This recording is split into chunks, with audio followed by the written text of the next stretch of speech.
Hello అండి. Hi అండి. Hi అండి. గుడ్ ఆఫ్టర్నూన్ అండి. ఈరోజు నేను సుమారు 50-60 సంవత్సరాల క్రితం నాడు మన తాతలు, మన మన అమ్మమ్మలు, తాతయ్యలు నాటి కాలం నాటిది గుజ్జు పులుసు అండి. అన్ని రకాల కూరగాయలు వేసి గుజ్జు పులుసు నేను చెప్తున్నాను. ముక్కల పులుసు అని కూడా అంటారు. ఇది చాలా ఒంటికి చాలా మంచిదండి. ఇందులో ఇది అన్నీ కూడా ఉడికిన ముక్కలు ఉంటాయి కదా, చాలా పోషకాలు ఉంటాయి. పూర్వకాలంలో అయితే మన ఇది వట్టిపప్పు చేసి ఇది పులుసు చేసేవాళ్ళండి. ఇలా అవి రెండు కాంబినేషన్ చాలా మంచి టేస్టీగా ఉంటుంది. మంచి ఒంటికి కూడా చాలా పోషకాలు అందుతాయండి. ఇది అసలు రెసిపీ నాకు చాలా ఇష్టము. చాలా ముక్కలన్నీ ఉడికి చాలా మంచి రుచి వస్తుందండి. ఇలా అండి, మొదట ముక్క అన్ని రకాల ముక్కలు అండి. బెండకాయ, తర్వాత అది క్యారెట్, టొమాటో, సొరకాయ, దోసకాయ, ఇలా అన్నీ కూడా అండి ఉడికించుకోవాలండి. బాగా మెత్తగా ఉడికిన తర్వాత చింతపండు గుజ్జు అండి, ఎంత కావాలో సుమారు చింతపండు గుజ్జు కూడా రెడీ చేసి ఉంచుకోవాలి.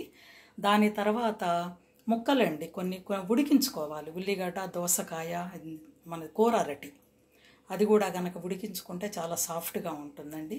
కొంచెము పల్సన తగ్గటానికి కొంచెం బియ్యపిండి అండి. కొంతమంది శనగపిండి వేసుకుంటారు, బియ్యపిండి వేసుకుంటే కూడా బాగుంటుంది.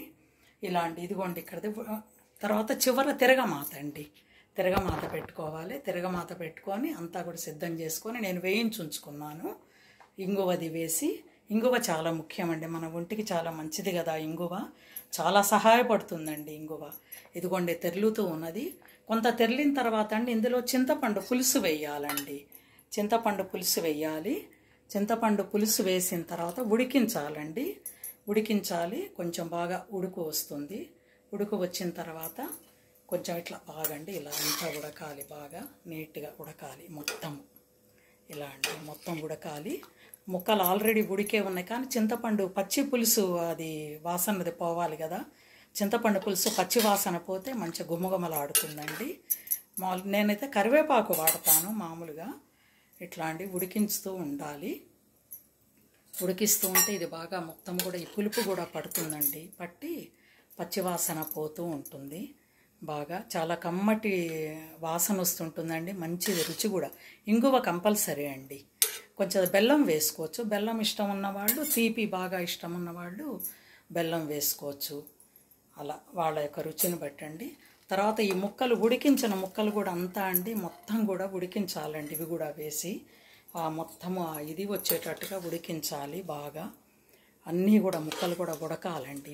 ఇవి కూడా మరి వీటికి కూడా పులుపు, ఉప్పు అవన్నీ కూడా పట్టాలి కదా. పడితే చాలా బాగుంటుంది. ఇంకా నేను ఉప్పు వేయలేదు, కొంచెము ఇప్పుడే అన్నీ కనుక వేస్తూ ఉంటే చాలా బాగుంటుందండి.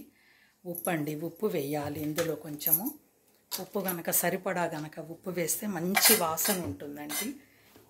ఉప్పు వేస్తే ఎంతైనా ఉప్పులో అది సరిపడా గనక ఉప్పు గనక వేయటం వలన మంచి ఇది ఉంటుంది కదా. ఉప్పు పట్టి మంచి ఇది రుచి ఉంటుంది, పదార్థానికి రుచి ఉండి సరిపడా ఉప్పు వేసుకుంటే చాలండి. బాగా ఇలా ఉప్పు వేసుకోవాలి. ఉప్పు వేసుకొని బాగా అండి ఉడికించాలండి. సుమారు ఒక 10 నిమిషాలన్నా ఉడికించాలి. బాగా ఉడికిస్తే మంచి కమ్మటి వాసన వస్తూ ఉంటుందండి. ఎంత మామూలు నీళ్ళలో సాల్ట్ వేయగానే కొంచెం ఆ వాసన వేరుగా అయిపోయింది.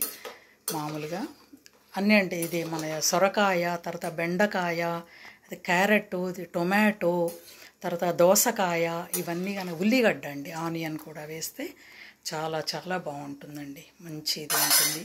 ఇది ఇంకా ఉడకటానికి ఒక 10 నిమిషాలు పడుతుంది కదా. ఈలోపు నేను ఒక చిన్నపిల్లల మనస్తత్వము, ఆ పసిపిల్లలు ఎలా ఉంటుంది, వాళ్ళు మంకు పట్టుబడితే, ఒంటి పట్టుబడితే ఎలా వాళ్ళు అల్లరి చేస్తారు అనేది కూడా నేను మీకు ఒక చిన్న కథ చెప్తాను.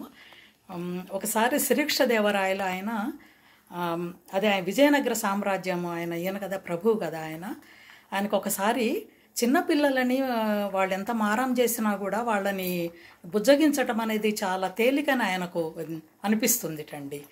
అప్పుడు కరెక్ట్గా ఆయన భువన విజయం కదా, ఆయన ఇది అష్టదిగ్గజాలు కవులు. అప్పుడు వాళ్ళల్లో ఆయన ఇలా వాళ్ళతో చెప్తాడు, అది చిన్నపిల్లల్ని చాలా మనం తొందరగా కూడా బుజ్జగించవచ్చు, మరిపించవచ్చు అంటే తెనాలి రామలింగడు ఒప్పుకోడు. ఒప్పుకోనందువల్ల ఇద్దరికి కూడా కొద్దిసేపు వాదన ఇద్దరికి జరుగుతుంది. అప్పుడు ఆయన అంటాడు, సరే అయితే మహారాజా, మీరు కొంచెం సేపేమో తండ్రిగా ఉండండి, నేనేమో పిల్లవాడిగా ఉంటాను పిల్లవాడిగా నేను ఉంటాను. కాబట్టి ఒక సంచి ఒక ఏనుగుని తెప్పించమంటాడు. తెప్పించమనేసరికి మహారాజుకు ఆశ్చర్యం, ఏంటబ్బా ఈయన ఏనుగుని తెప్పించమంటున్నాడు కవి, ఈయనకేమన్నా అసలు ఏంటి ఈయన ఇలా అంటున్నాడు, ఈయనకేమన్నా మతిపోయిందా ఏంటి, ఇంత పెద్ద గొప్ప ఈయనది కవి, వికట కవి అని కూడా పేరు పొందాడని అనుకుంటాడు. కానీ మహారాజా కాదు, మీరు ఒకసారి మీరు అది ఏనుగును సంచిని కూడా తెప్పించండి, ఒక సంచిని అంటాడు, బ్యాగ్ని. సరే అని చెప్పి మహారాజు గారు తెప్పిస్తారు. సరే తెప్పించిన ఇదిగోండి పిండి వేశానండి, బియ్యపిండి, ఇది శనగపిండి కూడా వేసుకోవచ్చు, శనగపిండి కూడా బాగుంటుంది, బియ్యపిండి వేశాను నేను. అప్పుడు సరే అని చెప్పి ఆయన చదివిన తర్వాత సరే అంతా చిన్నవన్నీ కూడా ఆయన మారాం చేస్తూ తెనాలి రామలింగడు పిల్లవాడు కదా అడుగుతూ ఉంటాడు. తర్వాత ఏమంటాడు ఆయన, అది సంచి చూయించి నాన్నగారు నాకు ఆ సంచిలో ఆ ఏనుగుని పెట్టండి అంటాడు. అప్పుడు మహారాజుకు అర్థం కాదు, ఏంటి అది ఏనుగుని పెట్టమంటున్నాడు అని అంటే, లేదు నాన్న ఏనుగుని పెట్టలేము కదా, ఎలా ఏనుగుని పెడతాము, ఇంకేదన్నా అడుగు అని మహారాజు గారు అంటారు. నేను శ్రీకృష్ణదేవరాయలు, ఎందుకంటే తండ్రిగా ఉన్నాడు కదా ఆయన అంటే లేదు నాన్న నాకు ఆ సంచిలో నాకు ఏనుగుని పెట్టాలి, నేను ఆడుకోవాలి దాంతో అంటాడు. ఎంత బుజ్జగించినా ఎంత చేసినా కూడా అసలు ఏం మారాము ఆగదు. ఇలా ఎన్నో బొమ్మలు ఆట వస్తువులు తెచ్చి ఇచ్చినా కూడా వాటిలన్నీ కూడా విసిరేసి ఇంకా అనమాట ఏడుస్తున్నప్పుడు మహారాజుకు అర్థం కాదు, ఎన్నో పరిపరి విధాలా బుజ్జగిస్తారు. మహామంత్రులు మిగతా వాళ్ళందరూ కూడా వచ్చి సాధ్యమంత వరకు కూడా బుజ్జగించడానికి ప్రయత్నిస్తే కూడా ఆగడు. పిల్లవాడుగా ఉన్న తెనాలి రామలింగడు అంటే పిల్లవాడిగా ఉన్నాడు కదా.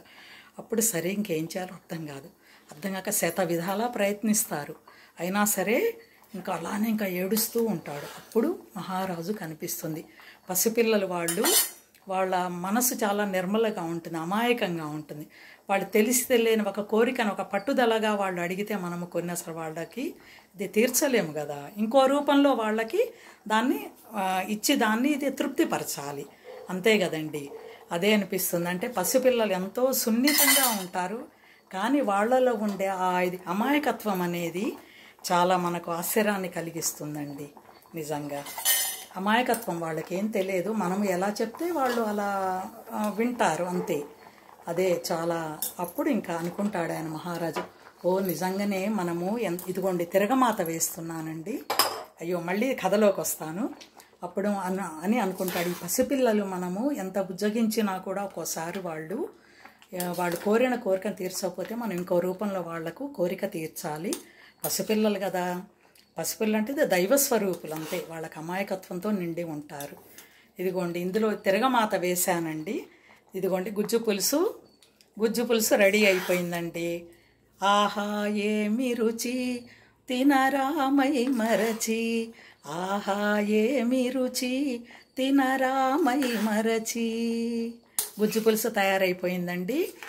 థ్యాంక్ యూ వెరీ మచ్ అండి. థ్యాంక్ యూ అండి. Thank you.